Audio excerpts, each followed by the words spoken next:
आत्म ज्ञान की आत्म साक्षात्कारी व्यक्ति की 7 सीढ़ियाँ। नोट करना चाहो तो कर लीजिएगा, रिकॉर्डिंग भी शुरू है, बाद में भी टाइप कर सकते हो।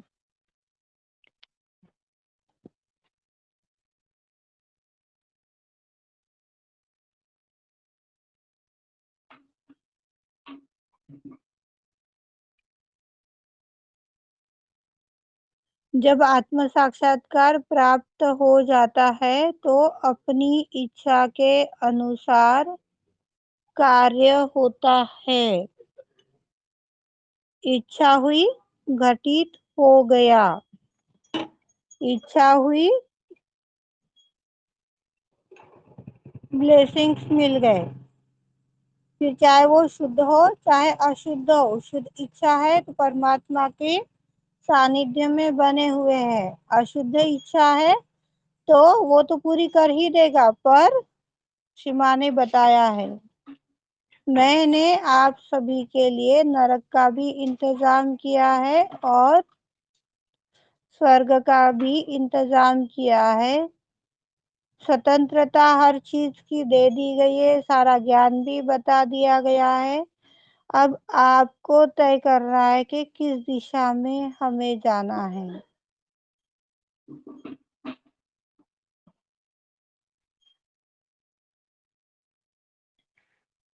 सबसे पहली पायरी, आत्म साक्षात्कार के पश्चात हमें आत्मज्ञान का दीप प्रज्वलित हो जाता है तो यह सफर तय करते वक्त किसी भी प्रकार की दुर्घटना से बचा जा सकता है। आत्मज्ञान, मुझे तो लग रहा था कि अभी ना जाऊं, पर मैंने मन कर रहा था कि नहीं हो आओ। विचलित वाली बात, जाऊं नहीं जाऊं, करूं नहीं करूं, हृदय में आया तो था पर मैंने ही इग्नोर कर दिया, ध्यान नहीं दिया। इस तरह की जो बातें होती है ये सिग्नल होते हैं परमात्मा के, जो हमें दुर्घटना से बचाती है।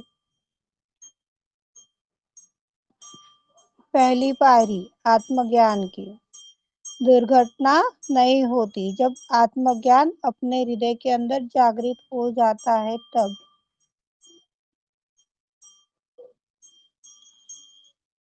यदि कोई आत्म साक्षात्कारी, कोई संत दुर्घटना होते हुए उस व्यक्ति को यदि देखता है तो देखने मात्र से वह दुर्घटना रुक जाती है, होती नहीं है। फिर वो चाहे वाहन की हो, व्यक्ति की हो या किसी और चीज की, पर परिपक्व संत होना चाहिए, परिपक्व सहयोगी होने जरूरी है। आप रास्ते से चल रहे हो तो कोई दुर्घटना वहां पर नहीं होगी, और आप उस रास्ते पर पहुंचने से पहले ऐसी सिचुएशन बन गई है तो मौसम बदल जाएगा। जैसे कि हम लोग बोलते हैं अभी इतने बादल आए हुए थे और एक हवा आई और सारा बादल छट गया, ये सिचुएशन इस स्थान पर बैठती है, ये सिचुएशन इस स्थान पर कार्य करती है। ऐसा ही हमें बनना है। हवा क्या है? चैतन्य का झोंका है जो आनंद हमें प्रदान करती है।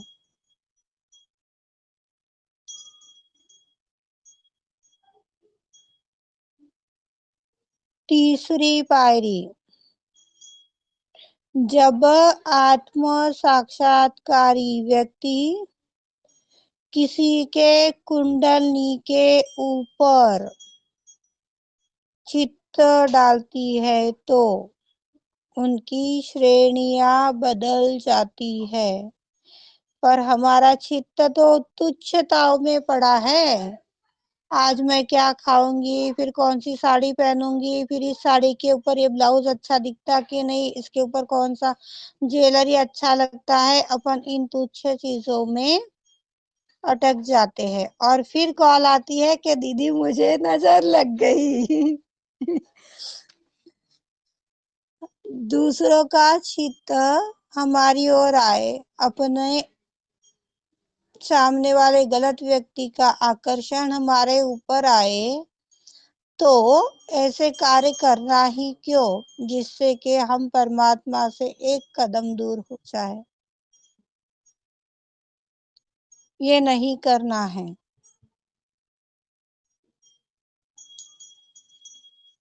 क्या होगा, किसी भी ढंग से किसी भी रूप से रह रहे हैं तो सामने वाला अपने को अच्छा नहीं समझेगा, मेंटल समझेगा, हमारे साथ बात नहीं करेगा, उठना बैठना पसंद नहीं करेगा।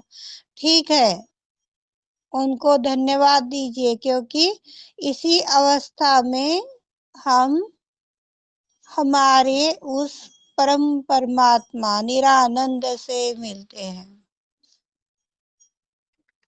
इससे जुड़ा हुआ एक अनुभव आप सभी को समझाने के रूप में बता रही हूँ।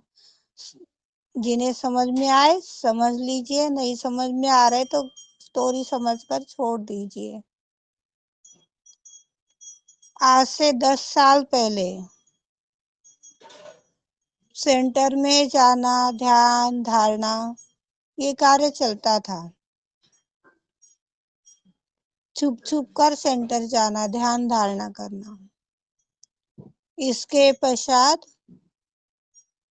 आजादी के साथ में सेंटर जाना, छुप छुप कर कार्य करना।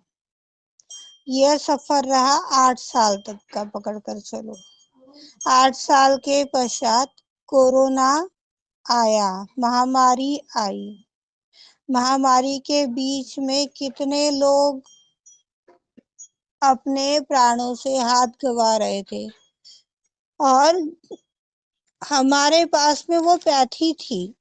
अपन लोगों को उसकी ट्रिक पता थी कि साजों के माध्यम से जो परिवार असंतुलित हो रहे हैं, कितने माताएं करता हरता मानव को बैठे, कितने करता हरता परिवार को चलाने वाली शक्ति ही खो बैठी, और बच्चे अनाथ हो गए। कई स्थानों में बच्चे खत्म हो गए। कितनी सिचुएशन इम्बैलेंस हो गई, कितनी अशांति तैयार हो गई। इसके चलते हुए जो सेंटर पर जाते थे, सेंटर के लोगों से कांटेक्ट किए गए कि भाई अपने पास में ये सारा ज्ञान है, तो अपन एक यह ज्ञान अपने कमिश्नर के माध्यम से प्रधानमंत्री तक, अपने गांव के लोगों तक पहुंचा सकते हैं। उनका जीवन संतुलित हो सकता है। पर एक ही जवाब मिला, सारा कार्य हो रहा है, आप शांत रहिए। आप घर में बैठे हो, आपको कुछ पता नहीं चलता, कुछ समझ में नहीं आता। ठीक है। उसके पश्चात महाराष्ट्र लेवल के ऊपर एक मोबाइल के ऊपर सारी कॉन्फ्रेंस तैयार करवा दी गई, जिससे कि एक टाइम में पूरा भारत एक टाइम पर उस आनंद की अनुभूति कर सकता था। ऐसी सेटिंग हो गई। फर्क कहाँ पर पड़ रहा है, ध्यान में लीजिएगा, देखिएगा। आज मैंने माया दीदी को बोला कि माया दीदी अपने को ऐसी कॉन्फ्रेंस लेनी है। उन्होंने बोला ठीक है प्रीति, मैं सपोर्ट करूंगी तुझे। ये बात बोल करके वो भूल गई। उसके बाद में ब्लेम डाल दिया। प्रीति तो किसी की बात सुनती ही नहीं है। हमने उसको मना किया था। फिर घर में क्लेश होगा नहीं तो क्या होगा।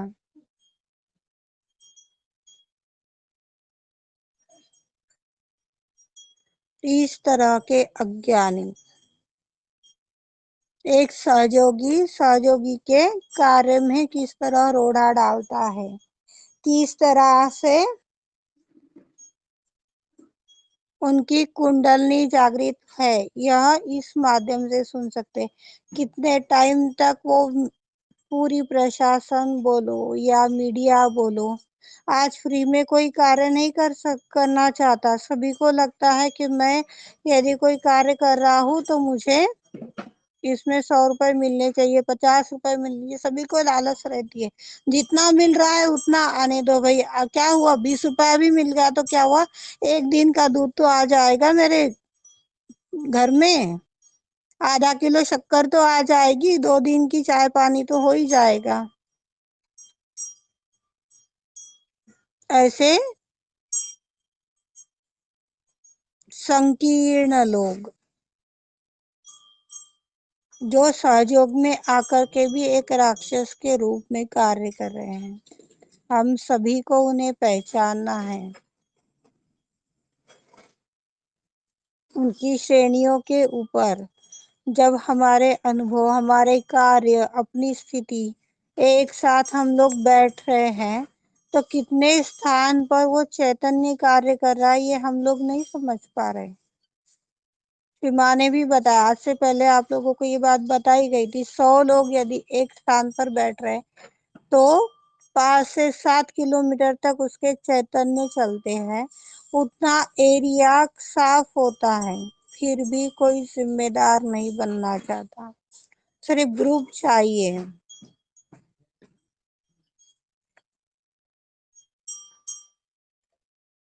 ऐसे व्यक्ति डुप्लीकेट आत्म साक्षात्कारी संत कहलाते हैं।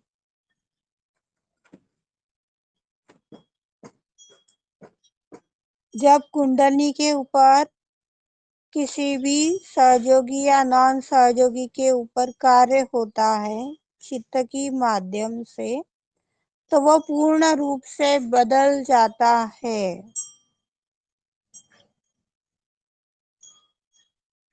उसके पश्चात जो होता है वह साक्षी अवस्था होती है। जैसा कि एक फार्मर ने भी बो दिया जमीन के अंदर, कर्तव्य निभा रहा है, पानी दे रहा है, खाद दे रहा है, अपने आप फसल आ रही है, उसको देखते जा रहा है, देखते ही जा रहा है और अपना फर्ज निभाते जा रहा है। ये साक्षी अवस्था। सामने यदि कोई बच्चे खेल रहे हैं, उनमें 4 लड़कियां और 2 लड़के हैं तो 4 लड़के और 2 लड़के ही बताएंगे। कोई ये नहीं बोलेगा कि 2 लड़के, 2 लड़कियां और 4 लड़के खेल रहे हैं।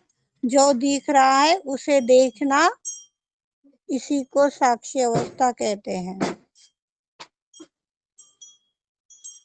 इसी अवस्था में जा करके खुद की और दूसरों की रक्षा की जा सकती है। जैसा कि कल आपको और एक अनुभव रिपीट करवाया था, शॉपकीपर और आतंकवादी का। आज वो यदि घबरा जाता था तो खुद की भी सुरक्षा नहीं कर पाता था और अन्य परिवारों की भी सुरक्षा नहीं हो पाती थी। ये चीज जब हम साक्षी अवस्था में आते हैं तो खुद की भी सहायता होती है, दूसरों की भी सहायता होती है। पर यदि किसी में इसके अपोजिट गुण है तो दूसरों का तो डर भगाना बहुत दूर की बात है, खुद का भी डर नहीं भगा पाएगा।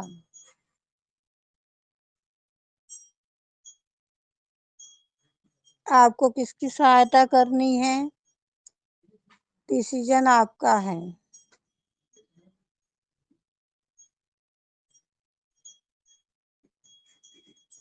पांचवी पायरी,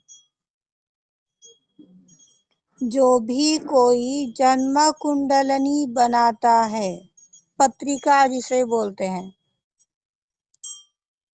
जन्म पत्रिका बनाता है, उन व्यक्तियों को जान लेना चाहिए कि आत्म साक्षात्कार पाने के बाद में अपने हाथों में जो लकीरें होती है यह परिवर्तित होते चली जाती है। बहुत सूक्ष्म कार्य है। बाल से भी बारीक, बाल कितना पतला है उससे भी बारीक है। जो इतनी सूक्ष्मता में है वो इस कुंडलनी को देख पाएगा। जब एनी टाइम कुंडलनी के माध्यम से अपने हस्तरेखाओं का चित्रण बदल रहा है तो वो पत्रिका का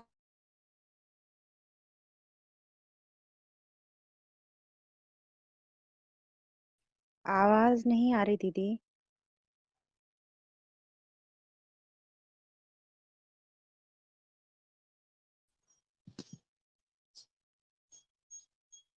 कुंडलनी बनाता है, उसे जान लेना है कि आत्म साक्षात्कार के बाद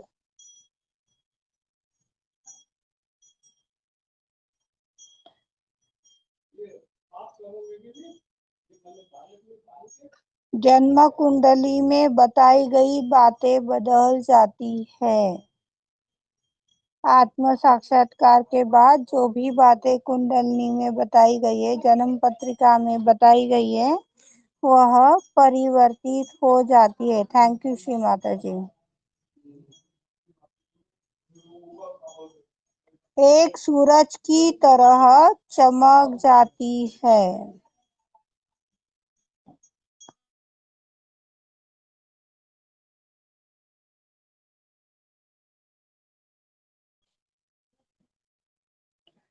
जिन्हें आत्म साक्षात्कार नहीं मिला, छठी पायरी ध्यान में लीजिएगा, जिन्हें आत्म साक्षात्कार नहीं मिला वे आध्यात्मिक चीजों का परिवर्तन होते हुए जो चित्र आध्यात्मिक चीजों का परिवर्तन एक स्केच की माध्यम से बता सकते हैं, चित्र के माध्यम से दिखा सकते हैं। सातवीं पायरी, आत्म साक्षात्कारी व्यक्ति जान सकता है कि उनके परिवार के जो आत्माएं शरीर को त्याग चुकी है वह कौन सी अवस्था में है, किस लोक में है,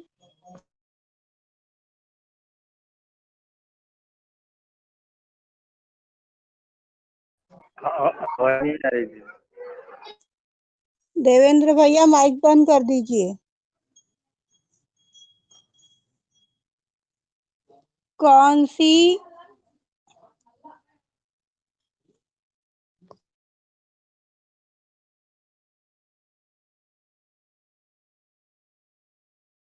सभी अपने साइलेंट अवस्था में बैठे, इसके आगे की चर्चा कल होगी। क्षमा चाहती हूँ। 2 मिनट का साइलेंट ध्यान। जय श्री माता जी।